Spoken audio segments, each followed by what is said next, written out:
महाराष्ट्र की सियासत के लिहाज से एक बड़ी खबर आज महाविकास आघाड़ी से जुड़ी हुई है। महाविकास आघाड़ी में आखिरकार सीट शेयरिंग को लेकर के फॉर्मूला तय हो गया है।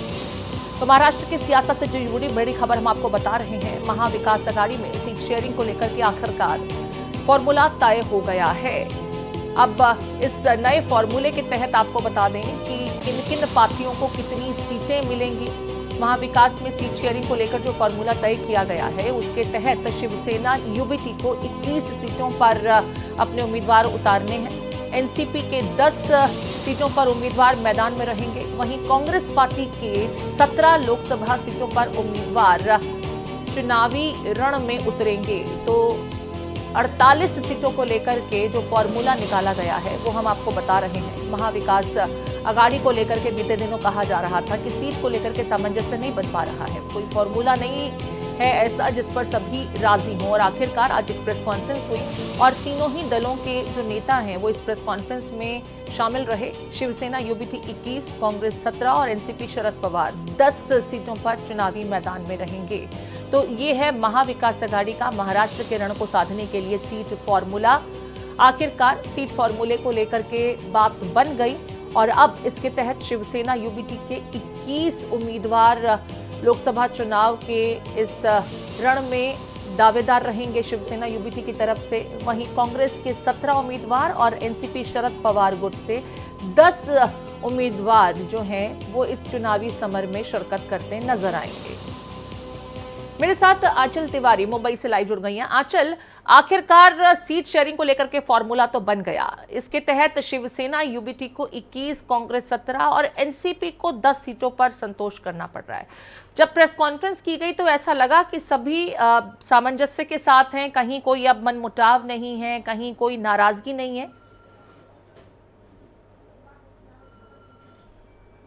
आंचल, आप तक मेरी आवाज आ रही है?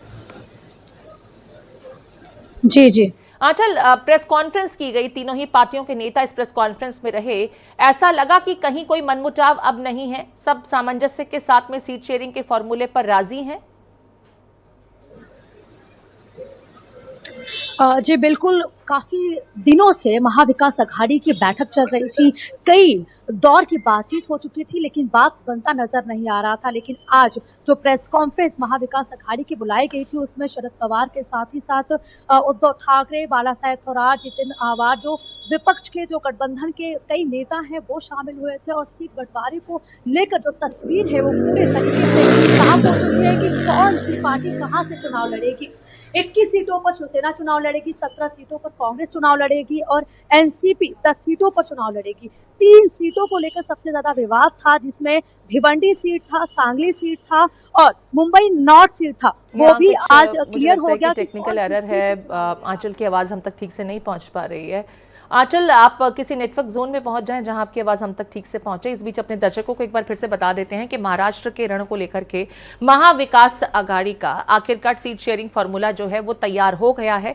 और एक प्रेस कॉन्फ्रेंस के दरमियान शिवसेना यूबीटी 21, कांग्रेस 17 और एनसीपी शरद पवार को 10 सीटें इस चुनाव में मिल रही हैं जिस पर वो अपने उम्मीदवार उतारेंगे।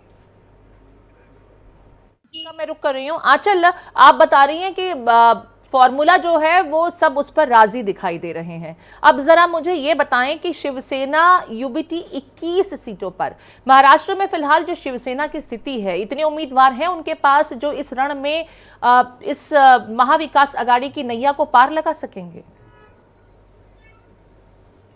जी बिल्कुल, जिस तरीके से 21 सीटों पर चुनाव लड़ने का ऐलान शिवसेना की तरफ से यूबीटी प्रमुख उद्धव ठाकरे की तरफ से किया गया है, इससे ये जाहिर हो रहा है कि उनके पास में उतने जो सांसद और विधायक हैं वो हैं और इसीलिए उन्होंने 21 सीट लिया है। और अगर हम महाराष्ट्र की बात करें तो यहाँ पर यूबीटी प्रमुख उद्धव ठाकरे की काफी अच्छी खासी पकड़ मानी जाती है मराठा समाज पर, जिसका उनको फायदा भी मिलेगा। भले ही शिवसेना 2 धड़े में बढ़ चुकी है लेकिन उसका फायदा शिवसेना को ही जाएगा। और जिस तरीके से उद्धव ठाकरे साउथ मुंबई पर अपना पकड़ बनाकर रखे, फिर चाहे वो सांगली का सीट हो, वहां पर मराठा समाज एक तरफा उद्धव ठाकरे को सपोर्ट करता है और उनके जो विधायक है वो काफी मजबूती के साथ चुनावी मैदान में उतर रहे हैं। और यहाँ पर बीजेपी को साधने का जो पूरा कोशिश है वो महागठबंधन की तरफ से किया जाएगा।